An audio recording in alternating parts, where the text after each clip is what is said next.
Syuremi proven. Dan CEO sebenar. Kami tak ajar cara survive, kami bentuk cara conquer.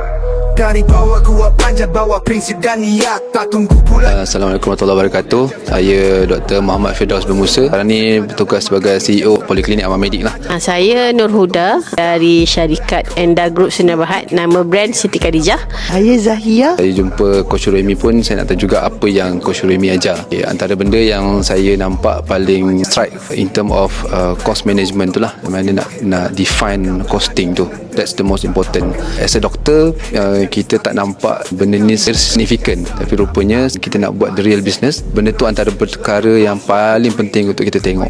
Cara bagi contoh, betul ke doktor punya gaji yang kita letak betul tidak? Pertama, adakah hours yang kita bagi doktor tu bekerja dengan gaji yang kita bagi tu adakah betul? Dan macam mana kita nak optimizekan dia punya costing tu? So business ni dia punya bahasanya adalah nombor lah. Dalam satu bisnes tu, dia tak semestinya semuanya sains. Maksudnya number saja.